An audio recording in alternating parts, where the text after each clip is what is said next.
I want to welcome back to the Straight Red Card managing editor of MLSsoccer.com, Jonah Freedman. Jonah, thanks for joining us after a long trip back today. My pleasure, guys. Good to be here. And, we have to start out with kind of the atmosphere in Toronto, that's where you were. Were there a lot of Dallas and Colorado fans, or was it just a lot of Toronto fans there to boo Jeff Cunningham? I mean, what was it like out there? It was kind of funny. It was sort of hard to get a gauge on the crowd because they announced the sellout, but there were plenty of empty seats in the stadium, and I think that might have exacerbated itself as the night got colder. But the traveling fans were pretty good. I mean, they were loud and they were passionate, and you could definitely hear them, which was nice to see.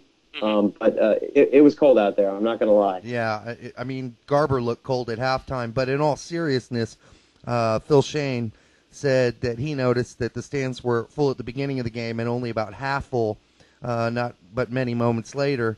And he said that a lot of the TFC fans reportedly were upset at the front office antics, or whatever you want to call it, that they had to buy tickets prior to the game, or they're mandated to pay for them, and then they just left. Is that what you saw too? I mean, it was a little weird. It is, and there were these rumors floating around before the game that this indeed was going to be some sort of organized movement by the TFC supporters. But one of our guys, our beat writer in Toronto for MLSsoccer.com, actually talked with the head of the TFC supporters union, and he said they weren't planning on doing that. So I haven't seen any.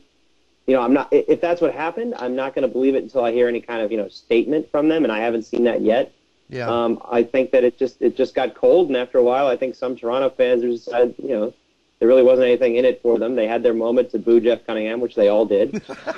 I think a lot of them, it was funny.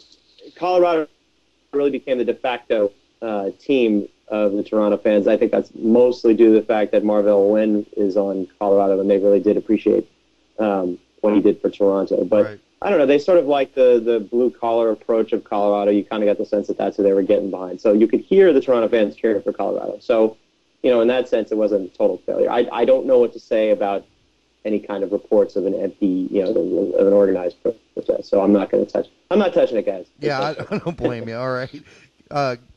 So what was your take on the match generally?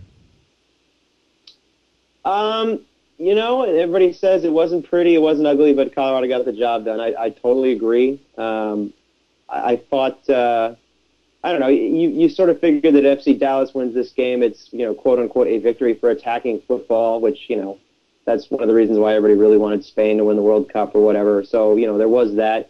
But I'm not taking anything away from Colorado either, because I think that they deserved to win this game when it came down to it.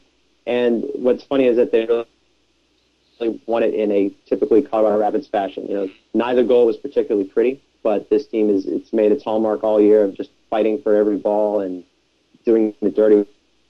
They don't care if they look pretty. I mean, look, their emblematic player is a 6'1" bald guy who lumbers down the field and pushes people out of the way. So, speaking of Casey, okay, I was going to say, speaking of Casey, with a bit of controversy earlier on in the match, do you think he should have earned that PK? And do you think Benitez should have got red carded?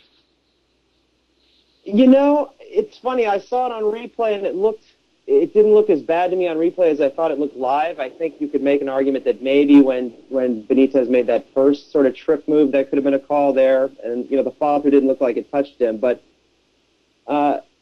you could also argue that earlier when I can't remember who it was Brian Mullen. Yeah, I think it was Brian Mullen collided with Breck Shea, kicked out at him in the box, and you could have argued there that might have been a penalty call as well. Mm-hmm. But the referee Baldemiro Toledo, he's known for letting the game go, and I think say what you will about the officiating, at least he was consistent. I mean, yeah. The consistency in the game was that he made non-calls. So as long as it's going both ways. Yeah, that was a change for him from last year, where he was the most. Yeah, I know. Card. Maybe somebody giving. gave him a talking. Yeah. I was gonna say, yeah. I thought Casey got touched, clipped a bit. I think he embellished it a bit. I think Benitez. I mean, I don't know, maybe the ref didn't see it, but the first kick, I think he probably should have at least got yellow for that, because, I mean, that was clear cut. Hey, you know, Casey's stepping on me, trying to get past me. I'm going to kick him in the thigh wherever I can. I mean, it didn't. He wasn't going for the ball at all. I think it should have been some form of a card. Mm-hmm. But I think Casey did, and Bell should have been. I think he had a case to an extent. But it is what it is, and it wasn't called. Yeah.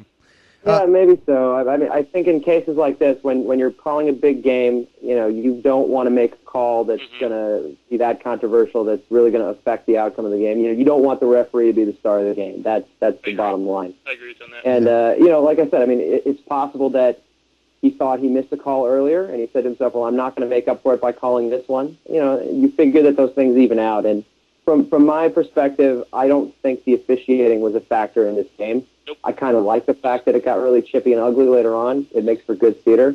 And, I mean, let's be honest. I mean, some of the game was pretty ugly, but those last, I don't know, 15, the second period of overtime was pretty awesome. I mean, it was completely all out. All the pressure was on one end. You saw Dallas really trying as hard as they could to get the equalizer. It was pretty tense.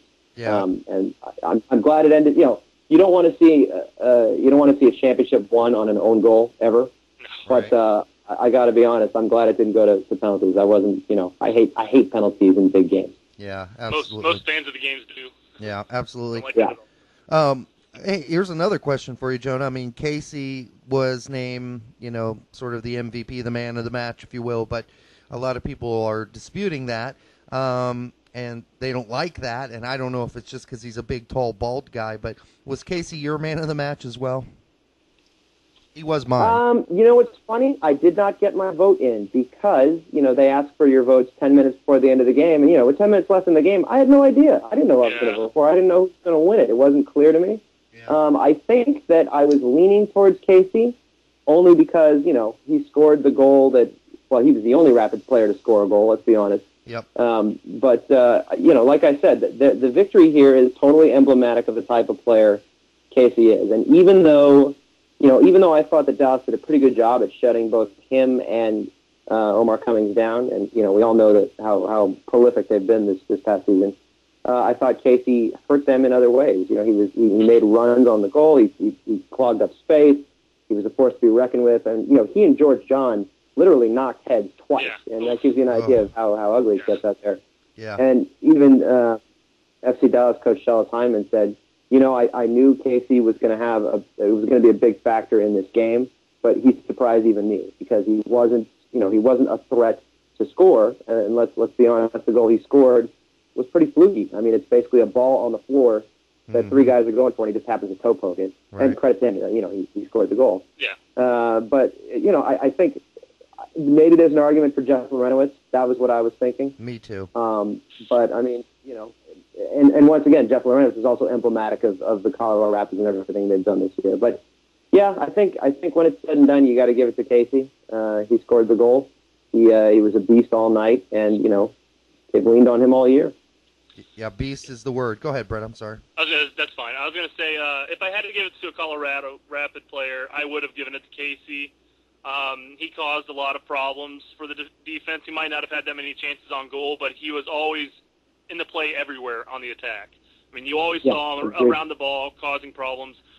In my opinion, and I don't necessarily feel that I have to give the MVP to the player on the winning team. My personal opinion for the MVP or man of the match was Dax McCarty.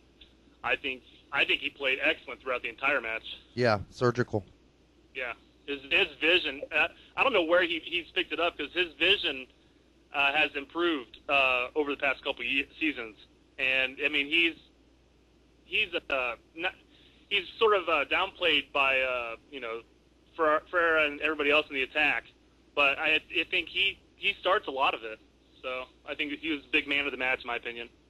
Yeah, I can't disagree with you. It was remarkable to me, and I started noticing this very soon. You don't think of Dax McCarty as having great jumping ability, even though I remember when I was in Dallas a couple of weeks ago doing some reporting work before the Western Conference Championship, and you know I joked to Danielle Hernandez and said, you know they're saying that you're pound for pound the best team in MLS, which means that you know you're good for your height, and he laughed and he said, yeah, we got a lot of short guys. but they can jump real high. I thought what I did notice, though, is that Dax McCarty was going for every ball in the air. And when you're that size and you're willing to put yourself out there like that, I mean, you got some rocks on you. He was getting up in the air and challenging Casey balls in the air, and that stood out to me. So I'll go with you on that. He definitely was everywhere on the field, which is funny because I thought that Colorado really neutralized Dallas's midfield attack pretty well. Yeah. Which forced them to go to the flanks a lot. But if the ball was in the middle of the field, there was Dax mixing it up. So I'm not going to disagree. Well, before because we definitely want to get to some Garber questions during the halftime questions, but before we get there, as far as the whole season goes, Rookie of the Year for you, Andy Nahar or Tim Ream, because Brett and I are both Tim Ream fans, and Andy is young. He's an offensive player rather than a defensive player. What are your thoughts on that? Yeah, that was possibly to me the toughest vote. I voted for Nahar. No offense to Tim Ream, I think he's great, and I thought he was a big part of what New York did this season. But I think it's a lot harder to make yourself stand out when you're number one, you're 17, and number one, you play for one of the worst performing teams in MLS in the last several years. Right. And I think that his performance really stood out for that team.